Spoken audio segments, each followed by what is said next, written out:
24 de 35 à 41. C'est le Seigneur qui, une fois qu'il a enseigné le peuple et les disciples, il monte sur une barque et il leur dit, il est temps de passer de l'autre bord. Et je déclare sur ta vie aujourd'hui une nouvelle saison, une saison prophétique, mais une saison qui va s'associer aux racines de l'olivier franc, parce que tu as choisi aujourd'hui de te connecter non plus au passé, non plus à ce qui est mort, non plus à hier, mais tu as décidé d'entrer dans le temps de Dieu. Parce que sache que le temps se déplace avec Christ. Si Christ n'existait pas, le temps n'existerait pas non plus. Il est le maître du temps et des circonstances. Et Dieu, quand il est dans ta barque, qui représente la vie, l'esprit prophétique qui t'anime est celui qui, malgré les circonstances, ne pourra jamais s'éloigner de qui est Christ, de sa nature, au point même qui va le provoquer. Je te parle là de provocation divine, qui elle-même, là où même tu as cessé d'obéir, au temps où ta rébellion a été au paroxysme, au temps où même si tu n'as pas causé de péché volontaire, il y a une rébellion par manque d'obéissance. Mais la parole dit et déclare dans Osée 4:6 que mon peuple périt faute de connaissance. Par manque de connaissance, par manque de qui est la personne de Christ, par manque de fréquentation, tu vas t'éloigner de qui est Christ, de sa personne, de sa nature, de son esprit, de ce qu'il a mis en toi. Et là, j'aimerais te dire, lui-même, il va venir te chercher. Donc le Saint-Esprit est celui qui va venir agir dans ta vie. Il est question ici que Dieu parle dans la présence de son esprit. Je prophétise une restauration totale sur l'Église corps de Christ.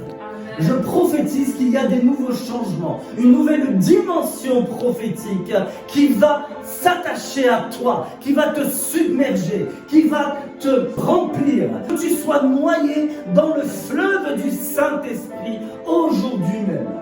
Une chose que Dieu veut aujourd'hui pour nous, c'est qu'il est nécessaire d'être établi dans les fondements et enraciné en lui.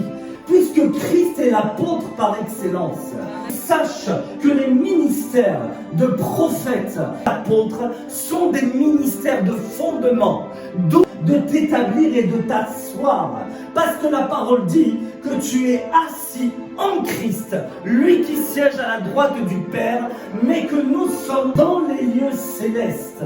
Et si aujourd'hui tu es assis dans les lieux célestes, c'est que non seulement tu es en Christ, mais tu es également vêtu et revêtu d'un habit de louange, d'un habit d'onction, d'un habit de puissance, d'un manteau de ministère qui t'a été mandaté et conféré. Je te parle aujourd'hui du mandat d'autorité déléguée que Christ, par son esprit, est venu lui-même te conférer. Parce que si tu connais ton autorité et ton identité, il n'y aura pas de raison que tu passes par cet état par lequel sont passés les apôtres. Parce que sache que la barque de ta vie est souvent menée, agitée par les flots. Parce que les combats ne cesseront pas tant que ton étoile est en train de briller, tant que ta destinée est bien tracée, tant que Christ est dans ta vie. Dieu veut que nous exercions l'autorité spirituelle qui découle tout droit de la croix. L'autorité d'un enfant de Dieu, l'autorité de chacun est différente. Au travers de ce texte, tu peux comprendre que tu as une autorité sur les démons, sur les esprits mauvais, sur la puissance du mal. Mais ce que Dieu veut, et nous avons également autorité sur les éléments. Sache que cette même autorité de résurrection, de puissance qui était en Christ, tu as eu le même transfert d'ADN et aujourd'hui, cette autorité habite en toi, en nous tous, dans un enfant de Dieu. Dans ce message, il y a également un autre message. Il est important de cibler le dominant du dominé. Comme le dit la parole dans Marc 9, 29, qu'avant que la maison soit pillée, il est important de lier l'homme fort. Cet homme fort est celui que tu rencontres chaque jour dans tes combats personnels, dans les combats de ta vie, dans les combats de ta famille, dans la dimension prophétique que tu veux atteindre, mais qui n'est toujours pas acquise aujourd'hui. Dieu ordonne que tu sois fort et puissant, selon le psaume 68, 29. Il y a un signe prophétique. Lorsque le calme est survenu, le Seigneur dit, recherchez mon autorité, celle que je vous ai donnée, et que chacun la connaisse afin de libérer les captifs. Cette autorité que Dieu t'a donnée n'est pas un moyen de te réjouir, mais un moyen que d'autres se réjouissent en Christ au travers de toi. Amen. Le prophétique n'a de sens que si l'apostolique est présent dans ta vie. C'est à cause de l'apostolique que le prophétique a existé et qu'une conséquence du prophétique dans ta vie. Parce que le prophétique est celui qui va t'enraciner et l'apostolique est celui qui va t'amener l'équilibre de Christ. L'apostolique tire ses racines du prophétique. Ainsi le prophète est celui qui a précédé l'apôtre. Ce dernier va plonger ses racines dans le prophétique. L'apostolique va t'établir. Quand la tempête arrivera, tu seras établi à cause de l'apostolique, mais parce que le prophétique a déjà pris racine en toi. Si l'apostolique ici, c'est l'autorité déléguée de Christ, alors le prophétique devient l'épouse de Christ. Et donc, le prophétique, parce qu'il est l'épouse, il a autorité qui lui a été conférée, et parce qu'elle est sous l'autorité de l'épouse, va recevoir l'autorité de Christ. Et parce qu'elle a reçu l'autorité de Christ, elle est un vis-à-vis et qu'elle a accepté l'autorité déléguée de qui est la personne de Christ. Afin que le corps soit en bonne santé, la tête devait être elle-même l'autorité céleste qui va diriger le terrestre. L'invisible domine sur le visible. Il ne sommeille ni dort celui qui veille sur les enfants d'Israël. Physiquement, il dormait, mais en esprit, le Seigneur te dit aujourd'hui que l'Esprit de Dieu en toi soit éveillé et réveillé. Le Seigneur te dit, tu es établi aujourd'hui dans mon autorité. L'Église a longuement recherché la puissance de Dieu, mais a oublié les fondements qui étaient la présence de Dieu. Mais qu'aujourd'hui, le Seigneur dit, revenez à la source, afin que nous puissions non pas rechercher les manifestations, de manière à ce que notre foi ne soit pas basée sur les manifestations, mais sur la parole de Dieu, la parole qui est prophétique et qui est agissante et qui vient nous rencontrer dans tout âge, pour toutes circonstances, dans tous les drames ou les joies de notre vie, et celle qui est l'assise, la base, et celle qui par l'Esprit de Dieu va devenir vivante dans notre vie. Le Seigneur est le Dieu de grâce.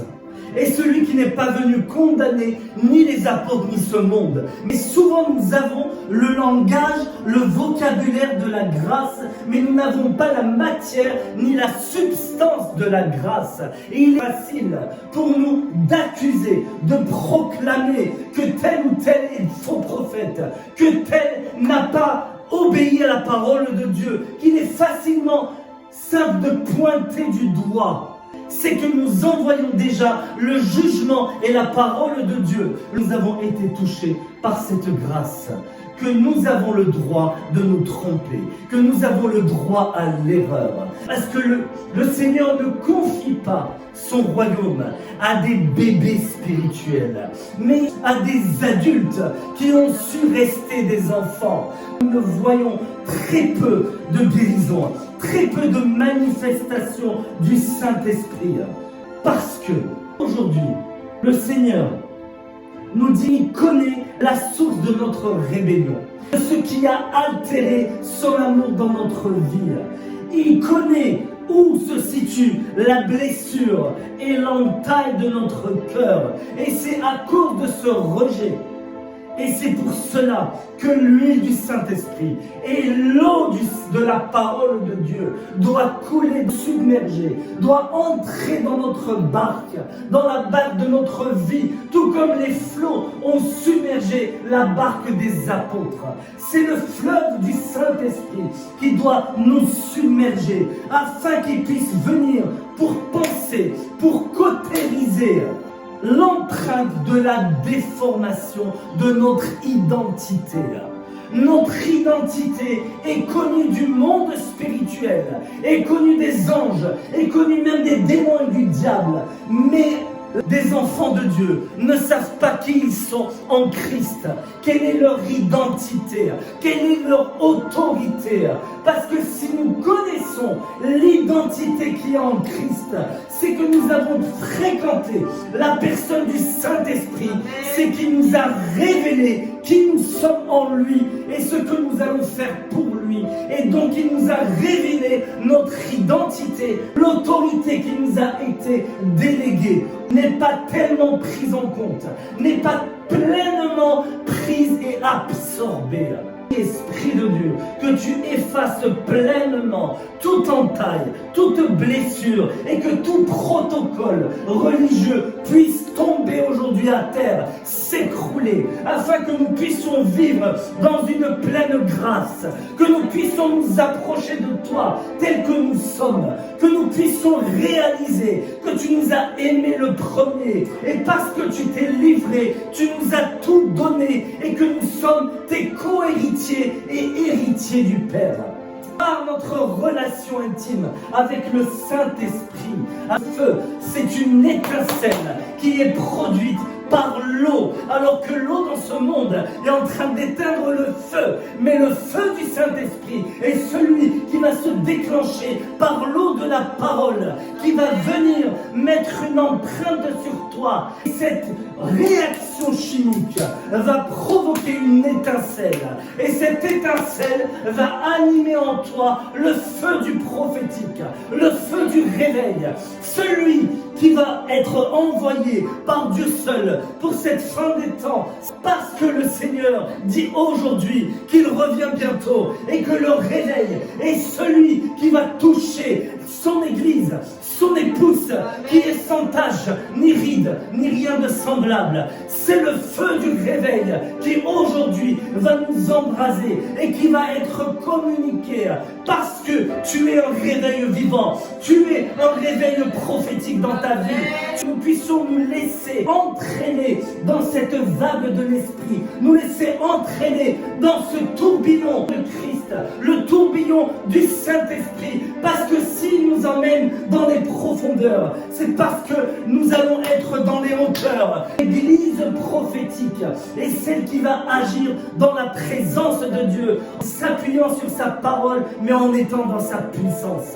Parce que si aujourd'hui, nous voulons entrer dans ce réveil de fin de temps, nous devons nous associer à des personnes d'onction, à des personnes de puissance, à des ministères établis sur la parole, sur Christ, et non pas sur les manifestations du Saint-Esprit uniquement, mais que ces manifestations ne soient que les conséquences d'une parole qui a été prêchée dans son intégralité, dans sa vérité. Et si aujourd'hui tu es celui qui veut rentrer dans ce réveil, si aujourd'hui tu veux reconnaître que Dieu est ton autorité, mais que l'autorité qui est en toi est celle qui va dominer sur les circonstances, si aujourd'hui tu es celui qui veut proclamer et la chose se passe, ordonner et la chose existe. Si aujourd'hui tu es celui qui veut agir, non pas selon ta volonté, par la volonté charnelle, mais la volonté parfaite de Christ. Si aujourd'hui tu es celui qui veut marcher en étant dans la présence, en siégeant dans les lieux célestes, en commandant à ce monde de fléchir le genou, si aujourd'hui tu es celui qui veut faire partie intégrante de cette armée prophétique, moi je te demande aujourd'hui de t'avancer, non pas parce que tu vas obéir à un homme, mais parce que tu ne veux pas désobéir à Dieu. Si tu te lèves, c'est que tu as décidé de passer à l'autre bord.